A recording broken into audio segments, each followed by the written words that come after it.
റാം നാരായൺ റാം.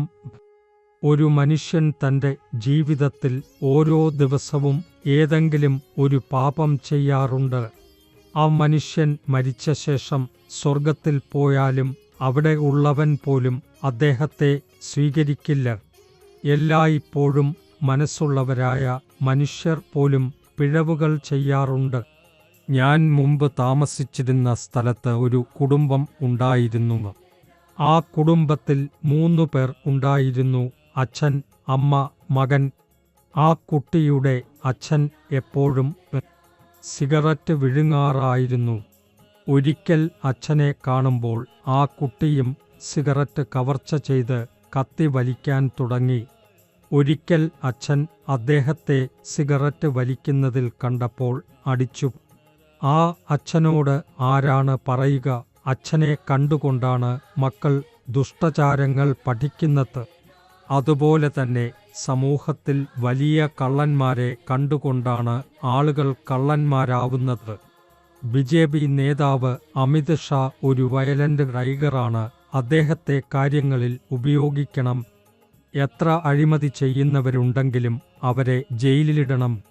പ്രധാനമന്ത്രി മോഡി നല്ല നേതാവാണെന്ന്. അദ്ദേഹം ഒരു സത്യസന്ധനാണ്. യോഗിയും നല്ലവനാണ്. ഇപ്പോൾ വരെ എനിക്ക് ഇഷ്ടമായത് ഈ 3 പേരെയാണ്. ആ 3 പേർ തന്നെ. ഞാൻ അവർക്ക് വലിയ ഊർജം, ശക്തി, പവർ നൽകും. അതിലൂടെ അവർ ഇനി മുന്നോട്ട് കൂടുതൽ നല്ല കാര്യങ്ങൾ ചെയ്യാൻ കഴിയും. കോൺഗ്രസ് പാർട്ടി ബിജെപിയുടെ ഏറ്റവും വലിയ എതിരാളിയാണ്. റാം നാരായൺ റാം എന്ന നാമം നിങ്ങൾ എപ്പോഴും ജപിച്ചുകൊണ്ടിരിക്കണം. നമ്മിൽ ഉള്ളത് 50 കോടി ആത്മാക്കളാണ്. നമ്മുടെ ശരീരത്തിന് വന്ന ഊക്ക് നമ്മൾ ഭക്ഷണം കഴിച്ച് മാറ്റാമെങ്കിലും നമ്മിൽ ഉള്ള 50 കോടി ആത്മാക്കളെ നമ്മൾ ഒന്നും ചെയ്യുന്നില്ല. അതിനാൽ അവരെ ശമിപ്പിക്കാൻ എന്തെങ്കിലും ചെയ്യേണ്ടത് അത്യന്താപേക്ഷിതമാണ്.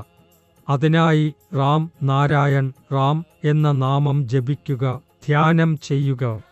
അതിലൂടെ അവരുടെ ഭൂക്ക് ശമിക്കും. അവർ ശാന്തരാകും. അവരുടെ ശാന്തതയോടെ നിങ്ങൾക്ക് നല്ല ചിന്തകൾ വരും. ധ്യാനം എന്നതിനെക്കുറിച്ച് ഓരോ മനുഷ്യനും അവബോധമുള്ളവനാകണം. ഒരു മനുഷ്യൻ ശാന്തമായി ഇരിക്കുമ്പോഴേക്കുള്ളതാണ് നല്ലതായുള്ള ചിന്തകൾ. ആ ചിന്തകൾക്ക് ശേഷം മാത്രമേ തീരുമാനങ്ങൾ എടുക്കാൻ കഴിയുകയുള്ളൂ. ധ്യാനശേഷം നിങ്ങൾ ശാന്തതയിൽ ഇരുന്നു നിങ്ങളൊരു ദിവസം ചെയ്ത കാര്യങ്ങൾ തിരിഞ്ഞു നോക്കണം. നിങ്ങളുടെ വിവേകമാകട്ടെ നിങ്ങളെ പറഞ്ഞു കൊടുക്കുന്നത് എന്താണ് ശരി, എന്താണ് തെറ്റ് എന്ന്. ഒരാൾ എല്ലാം മുതൽ രക്ഷപ്പെടാൻ കഴിയും, പക്ഷേ തനിയെ തന്നെ വിട്ട് രക്ഷപ്പെടാൻ കഴിയില്ല. ഒരാൾ തന്നെ തിരിച്ചറിയണം ഞാൻ തെറ്റ് ചെയ്തു എന്ന്.